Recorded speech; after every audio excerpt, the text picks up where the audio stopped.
Bonjour à tous. Toujours un réel plaisir de vous avoir au nom de Jésus-Christ, le roi des rois, le Seigneur des seigneurs.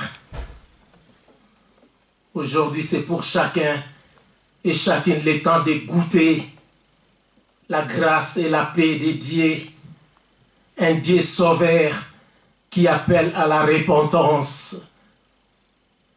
Et il veut le salut de tous, mes bien-aimés, de tous, pécheurs, non pécheurs, mauvais, méchants, il veut le salut de tous.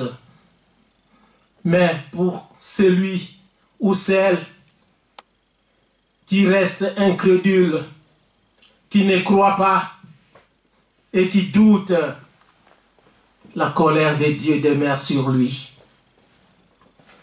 Dans l'évangile selon Luc, chapitre 5, verset 32, Jésus-Christ déclare, c'est Jésus qui parle. Je ne suis pas venu appeler à la repentance de justes, mais de pécheurs. Mes bien-aimés, tous ont péché et sont privés de la gloire de Dieu. Mais, pour tous ceux qui ont perdu la gloire de Dieu, peuvent la retrouver par sa grâce qui est Jésus-Christ. Alléluia.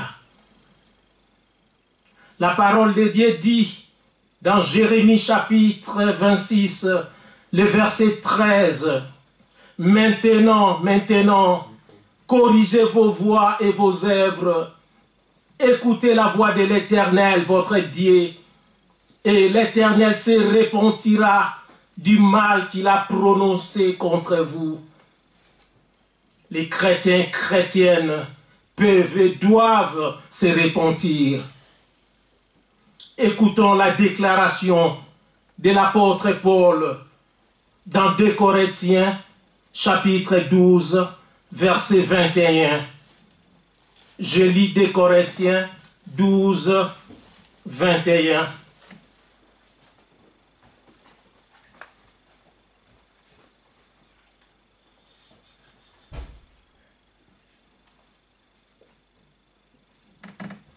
Je lis au nom de Jésus-Christ, 2 Corinthiens 12, 21. Je crains qu'à mon arrivée, mon Dieu ne m'humilie de nouveau à votre sujet et que je n'aille à pleurer sur plusieurs de ceux qui ont péché précédemment et qui ne sont pas repentis de l'impureté, de l'impudicité et des dissolutions auxquelles ils se sont livrés. Mes bien-aimés, ce qui s'était passé aux chrétiens de Corinthe se passe aussi aujourd'hui dans les églises et partout dans le monde. Mes bien-aimés, que veut dire la repentance? En grec, la repentance, c'est métanoïa, qui veut dire changement de mentalité, changement d'intention. Tu voulais aller faire du mal, mais tu t'arrêtes, tu dis non, c'est pas bien. Tu changes. C'est faire demi-tour. C'est détourner. C'est retourner. C'est tourner vers Dieu, vers la croix. La repentance, selon le dictionnaire français, c'est un regret, c'est un remords. La repentance, c'est la tristesse qu'on éprouve de ses péchés et la douleur d'avoir offensé ou blessé Dieu le Père. Mais bien aimé, la repentance implique la reconnaissance, la confession et le renoncement au péché pour accepter le changement et le salut de Dieu. Changeons, mes bien-aimés. Les retardataires, changeons. Dieu nous a donné le plein salut. Si c'était un roi ou un président ou un ministre qui nous invite, nous serons là 3 heures du temps d'avance ou 2 heures du temps d'avance. Parce que nous pensons avoir de l'argent ou des cadeaux. Dieu aussi nous a donné le plein salut. Mes bien-aimés, soyons à l'air à l'église. Partout où nous sommes, soyons à l'air. Nous devons savoir que la repentance est un don de Dieu. Et la responsabilité humaine, c'est notre responsabilité à nous, mes bien-aimés. Nous devons changer notre vie de péché à une vie saine, équilibrée en Jésus-Christ. Changer notre mauvaise mentalité en bonne mentalité. Changer notre mauvaise idée en bonne idée. La mauvaise direction en la bonne direction. De la mort éternelle à la vie éternelle. De l'obscurité à la lumière. Actes chapitre 5, verset 31 déclare, je lis, Dieu l'a élevé par sa droite comme prince et sauveur pour donner à Israël la repentance et le pardon des péchés. Et il dit ensuite dans le même livre des Actes des Apôtres, chapitre 11, verset 18. Après avoir entendu cela, ils se calmèrent et ils glorifièrent Dieu en disant, Dieu a donc accordé la repentance aussi aux païens, afin qu'ils aient la vie.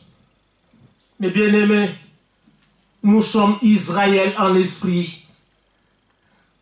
Tous les hommes et femmes sont appelés à la repentance, poussés par la patience et la bonté de Dieu. Dieu ne veut pas la mort de ceux qui font le mal, mais qu'ils se répandent, qu'ils changent et qu'ils vivent.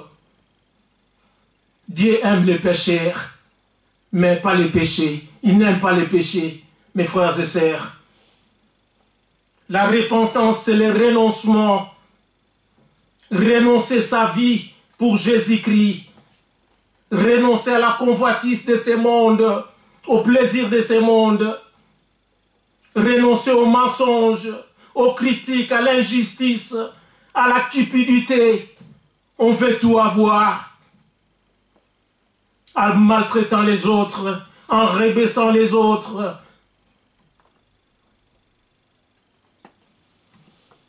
À quoi bon de tout gagner dans ce monde et de perdre son âme au diable? Voyons comment Seigneur Jésus a dit à propos du renoncement dans l'évangile selon Luc, chapitre 9, le verset 23. Lisons s'il vous plaît Luc 9, 23.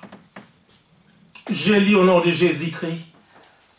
Puis il dit à tous, mes bien-aimés, à tous, si quelqu'un veut venir après moi, qu'il renonce à lui-même, qu'il se charge chaque jour de sa croix et qu'il me suive. Si quelqu'un veut venir après moi, qu'il renonce à lui-même. Il doit renoncer à sa vie. Il doit se repentir, mes bien-aimés, sincèrement, et porter la croix. La croix, mes bien-aimés, c'est nos problèmes, nos maladies, les injures des autres, les crachats des autres. Seigneur Jésus-Christ avait tout supporté. Il avait tout supporté, mes bien-aimés. Nous aussi, nous devons tout supporter. Et laissons tout dans la main de notre Seigneur et Sauveur Jésus-Christ. Oui, mes frères et sœurs, est-ce que réellement nous portons notre croix chaque jour? Ou bien nous l'abandonnons, nous la laissons traîner au moindre problème, petite remarque, on abandonne l'ensemble dédié, on abandonne les services dédiés, on vient rarement à l'église, au culte. Mes bien-aimés, renonçons à notre chair qui est faible. Renonçons à nos envies, à nos plaisirs mondains. Renonçons aussi à nos propres projets, mes bien-aimés. Car Dieu a un projet de paix et de bonheur pour nous. Sortons de cette vie charnelle et portons la spiritualité en nous, mes frères et sœurs. Car l'esprit est bien disposé, mais la chair est faible. C'est la spiritualité en Jésus-Christ qui commande, qui fixe les objectifs et qui prend des décisions, mes frères et sœurs. Soyons forts spirituellement, ne soyons pas forts physiquement. Mais bien aimé, au travail, j'étais fort, mais le même travail m'a démoli. Je faisais la démolition. Je croyais être fort, mais la démolition m'a démoli. Là où je vous parle, j'ai mal partout. Soyons forts spirituellement. Et Dieu merci, je le suis aujourd'hui. Gloire à Dieu.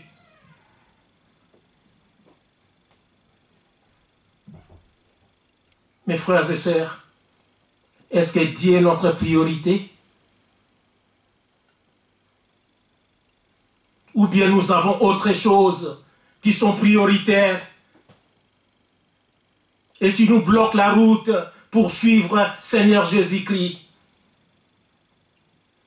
Seigneur Jésus-Christ nous demande de renoncer au mal. Les sauveurs nous appellent à des meilleurs projets de paix et de bonheur, mes frères et sœurs. Le monde ne nous donne rien, rien du tout. Quittons notre mauvaise vie de péché volontaire, de péché à répétition.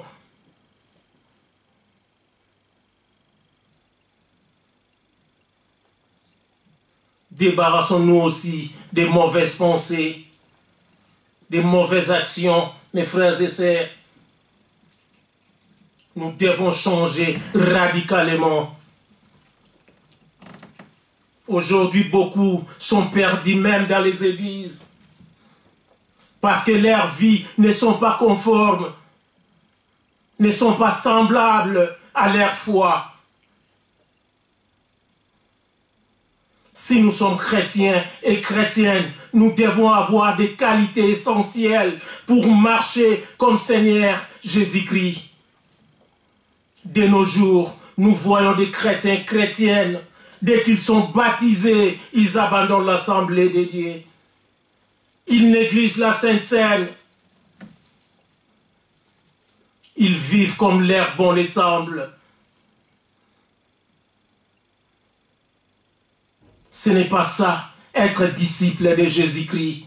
Ce n'est pas ça, porter la croix de notre Seigneur et Sauveur Jésus-Christ. Croyons et faisons des bonnes œuvres jusqu'au bout au nom de Jésus-Christ. Vivons pour Dieu seul. Ne vivons pas pour les hommes. Vivons pour Dieu seul. Être chrétien ou chrétienne, ce n'est pas seulement recevoir Jésus-Christ comme Seigneur et Sauveur et nous croisons les bras. Non, mes bien-aimés.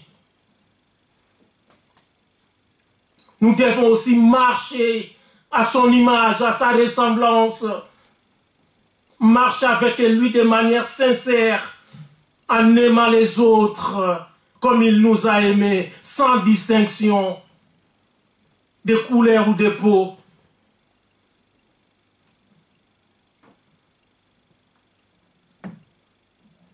Nous devons aussi exhorter les autres, les appeler à la repentance, aider-les afin d'être acceptés par Dieu le Père. Oui, mes bien-aimés, cela peut nous sembler difficile, mais le Saint-Esprit est là, la troisième personne de Dieu, il est là. Ce n'est pas pour rien, Seigneur Jésus-Christ nous a promis le Saint-Esprit et il nous a envoyé le Saint-Esprit. C'était pour nous aider, mes frères et sœurs, nous aider à tout moment, de façon à ce que ce ne soit non plus nous qui vivons, mais Christ qui vit en nous, comme a dit apôtre Paul dans Galates chapitre 2, verset 20. Si je vis, ce n'est plus moi qui vis, c'est Christ qui vit en moi, a dit l'apôtre Paul. J'aime bien quand on les chantait au Congo, à l'école de dimanche. Ce n'est plus moi qui vis, c'est Christ qui vit en moi. Ce n'est plus moi qui vis, c'est Christ qui vit en moi. Ce n'est plus moi qui vis, c'est Christ qui vit en moi. Quel jour de gloire quand Jésus m'a sauvé. Aux choses d'y passer, je ne vais plus toucher. Aux choses d'y passer, je ne vais plus toucher. Aux choses d'y passer. Mes bien-aimés, on les chantait, mais on était ignorants. On ne faisait même pas ce qui était, ce qui disait la chanson. On était ignorants.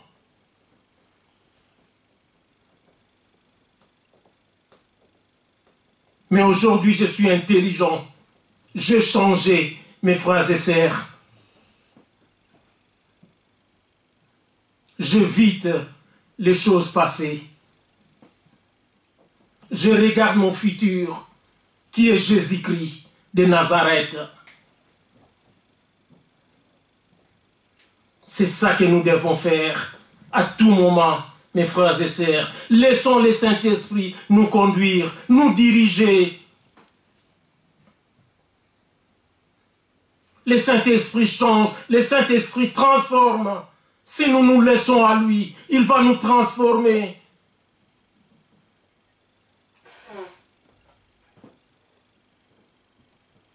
Mes bien-aimés, dans les temps, ma femme peut acheter des casiers de bière, il met dans la cave. Dès que je me réveille, je descends dans la cave, je bois toutes les bières avant que les invités viennent. Mais aujourd'hui, ce n'est plus le cas. Ce n'est pas le cas, mes bien-aimés. Nous devons changer. La parole de Dieu dit dans 2 Corinthiens, chapitre 5, verset 17, je lis, « Si quelqu'un est en Christ, il est une nouvelle créature. Les choses anciennes sont passées. Voici toutes choses sont devenues nouvelles. » Mes bien-aimés, si tu ne changes pas, Jean-Baptiste a prononcé ces paroles avant Jésus-Christ. Écoutons ces paroles. Il leur a dit, répentez-vous, car le royaume de Dieu est proche. Il leur a dit aussi, race de vipères, c'est-à-dire des personnes rusées, méchantes, hypocrites, moqueuses. Produisez donc du fruit digne de la repentance. Ça, vous pouvez les trouver plutôt dans Matthieu chapitre 3, les versets 6 à 8. Produisons des bons fruits, mes frères et sœurs. Ne soyons pas comme des pharisiens et des sadducéens qui étaient des personnes hypocrites, méchantes.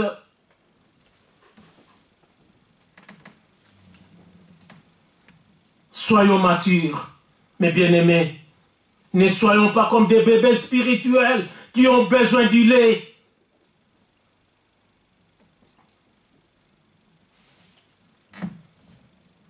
S'il n'y a pas du lait, ils font des caprices. Ils font des bêtises. Grandissons, mes frères et sœurs. La route est longue. Nous pouvons lire les paroles du Seigneur Jésus dans Matthieu chapitre 4, versets 17 à 22. Je lis Matthieu.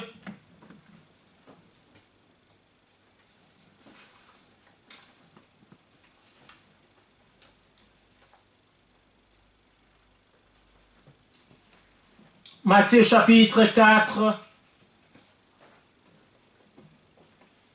les versets 17 à 22. Dès ce moment, Jésus commença à prêcher et à dire, « Repentez-vous, car le royaume des cieux est proche. » Comme il marchait le long de la mer de Galilée, il vit deux frères, Simon appelé Pierre et André, son frère, qui jetaient un filet dans la mer, car ils étaient pêcheurs. Il leur dit, « Suivez-moi, et je vous ferai pêcheurs d'hommes. » Aussitôt, ils laissèrent le filet et le suivirent. De là, étant allés plus loin, il vit deux autres frères, Jacques, fils de Zébédée, et Jean, son frère, qui étaient dans une barque avec Zébédée, leur père, et qui réparaient leurs filets. Il les appela, et aussi ils laissèrent la barque et leur père, et les suivirent.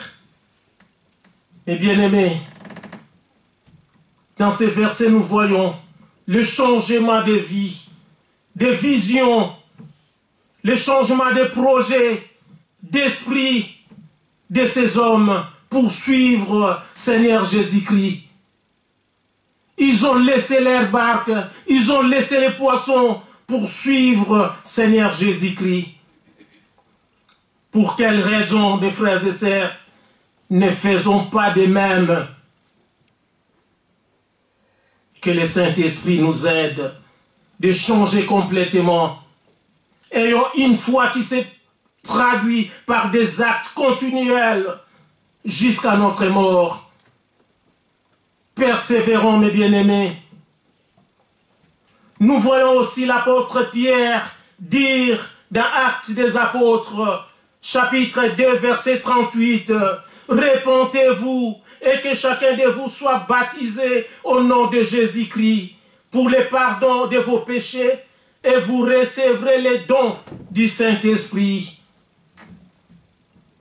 Mes bien-aimés, l'apôtre Paul nous demande de se repentir, d'avoir les sentiments douloureux du péché et le désir complet, le désir d'un complet renouvellement moral. Mes frères et sœurs, il nous demande de recevoir le baptême au nom de Jésus-Christ, en croyant en lui comme sauveur et comme Messie. Qu'est-ce que nous attendons pour être baptisés en plongeant dans l'eau, mes frères et sœurs?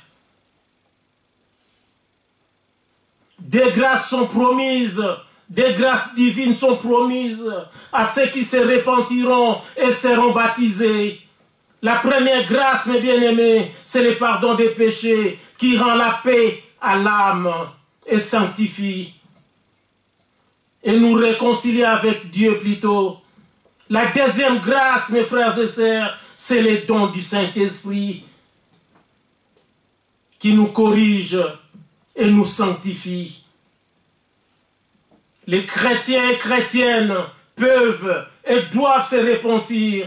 Ils doivent changer de mauvais en bon et non le contraire. Si nous sommes bons, restons tels que nous sommes. Si nous sommes mauvais, mes bien-aimés, changeons. Écoutons ce que l'apôtre Paul dit dans 2 Corinthiens, chapitre 12, le verset 21. Je lis au nom de Jésus-Christ. 2 Corinthiens,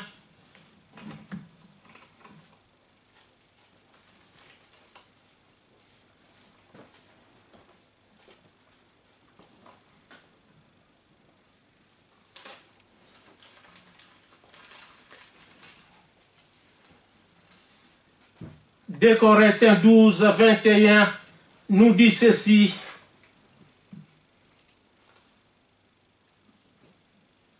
Je crains qu'à mon arrivée, mon Dieu ne m'humilie de nouveau à votre sujet et que je n'aille à pleurer sur plusieurs de ceux qui ont péché précédemment et qui ne sont pas repentis de l'impudicité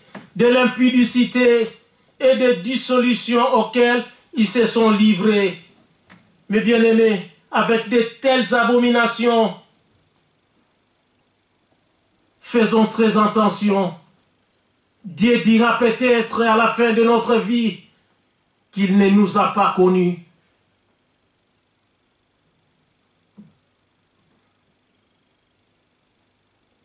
Mes frères et sœurs, nous pouvons être à l'église, au culte, du lundi au dimanche. Nous pouvons glorifier chaque jour, à tout moment. Donner soit 1000 euros, 1 million d'euros des offrandes.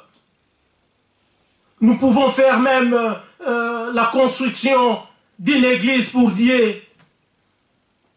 Mais si nous ne renonçons pas à nous-mêmes, à notre corps, notre chair, là nous travaillons pour Satan. Nous sommes inutiles devant Dieu. Seigneur Jésus-Christ nous appelle à la sainteté, mes frères et sœurs. Beaucoup croient en Dieu, mais ils finiront peut-être dans les feux de l'enfer. Judas, mes bien-aimés, il était avec Jésus-Christ dans les temples. Il mangeait avec Jésus-Christ. Il croyait en Dieu. Il a suivi des enseignements. Mais son cœur était loin de Dieu. Et il a vendu Jésus-Christ.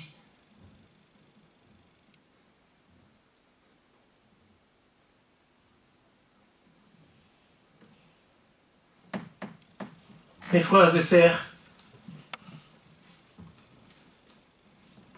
soyons toujours éveillés, prudents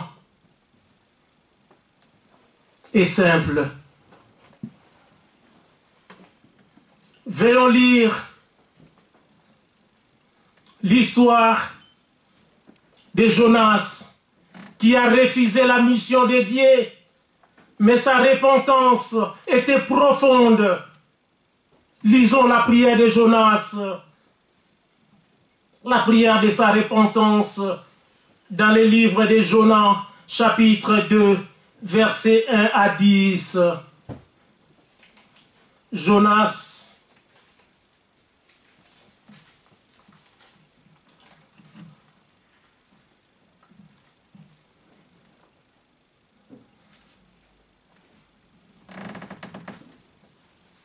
Jonas 2, 1 à 10. Je lis au nom de Jésus-Christ. L'Éternel fit venir un grand poisson pour engloutir Jonas. Et Jonas fit dans le ventre du poisson 3 jours et 3 nuits. Jonas, dans le ventre du poisson, pria l'Éternel son Dieu. Il dit, dans ma détresse, j'ai invoqué l'Éternel et il m'a exaucé. Du sein du séjour des morts, j'ai crié, et tu as entendu ma voix.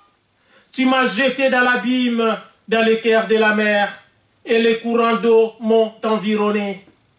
Tout était vague, et tous tes flots ont passé sur moi.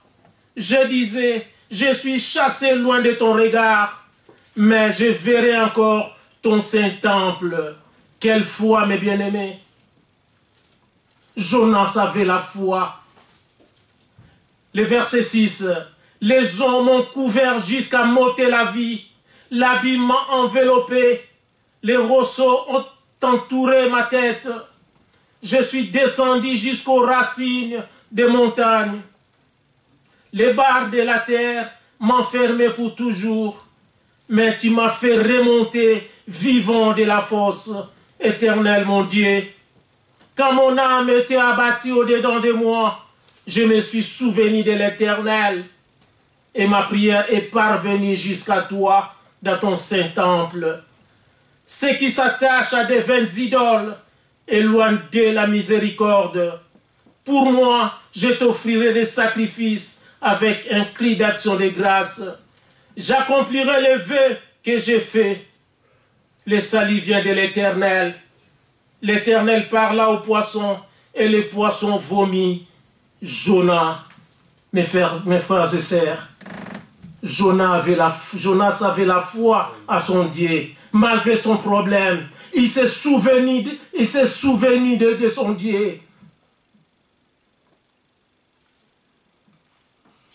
C'est ça que nous devons faire, mes frères et sœurs. Se souvenir de notre Dieu. Dieu, souviens-toi de moi. Si vraiment nous faisons de bonnes œuvres, nous aurons la facilité de le dire. Mon Dieu, souviens-toi de moi. En cas de difficulté, ne baissons pas les bras. Jonas, dans le ventre du poisson, ne s'est pas baissé les bras. Mais bien aimé, il a imploré son Dieu. Si nous nous repentons, Dieu est bon et juste pour nous sauver. Alléluia. Mais bien aimé, tant que nous sommes vivants, il y a encore de l'espérance. C'est Jésus-Christ notre espérance. Approchons-nous de Dieu et il s'approchera de nous. Approchons-nous de Dieu, mes bien-aimés. Dans le culte, soyez à l'air. Adorons ensemble avec les autres. Priez ensemble avec les autres. Donnez les offrandes. Servir Dieu sincèrement.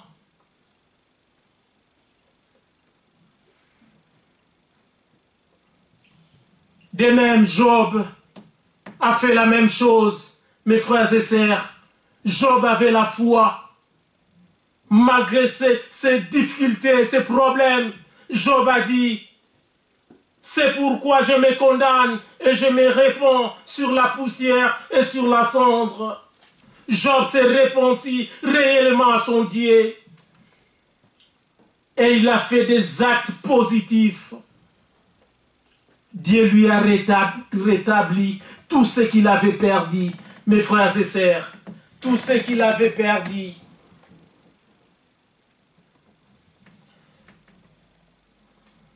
La repentance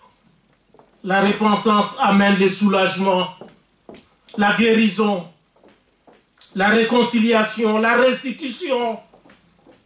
La repentance amène la victoire éternelle, mes frères et sœurs. Proverbe chapitre 28, le verset 13 déclare, celui qui cache ses fautes ne prospère pas, ne prospère point, mais celui qui les avoue et les délaisse obtient miséricorde. Galates chapitre 6, les versets 7 à 9 nous dit, ne vous y trompez pas, on ne se moque pas de Dieu. Ce qu'un homme aura sémé, il le moissonnera aussi. Celui qui sème pour sa chair, moissonnera de la chair la corruption. Mais celui qui sème pour l'esprit, moissonnera de l'esprit la vie éternelle. Ne nous lassons pas de faire le bien, mes frères et sœurs, car nous moissonnerons au temps convenable si nous ne nous relâchons pas. Réveille-toi, toi qui dors. réveille-toi d'entre les morts. Dieu nous aime. Dieu nous aime, mes frères et sœurs.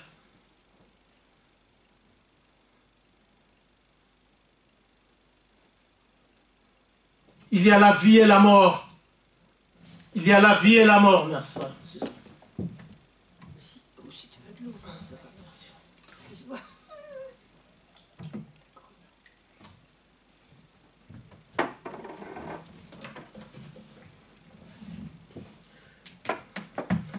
Dieu a mis la vie et la mort. Il nous a demandé de choisir la vie ou la mort. Tellement Dieu est bon, il nous a dit, choisissez la vie. Mes frères et sœurs, préférons-nous les ténèbres ou la lumière? Psaume chapitre 119, les versets 100 et 5 dit, « Ta parole est une lampe à mes pieds et une lumière sur mon sentier. » Le temps est accompli, mes frères et sœurs, et le royaume de Dieu est proche. Repentez-vous et croyez à la bonne nouvelle. C'est Jésus-Christ, la bonne nouvelle. Paix et grâce à vous. Que Dieu bénisse cette parole au nom de Jésus-Christ de Nazareth. Amen.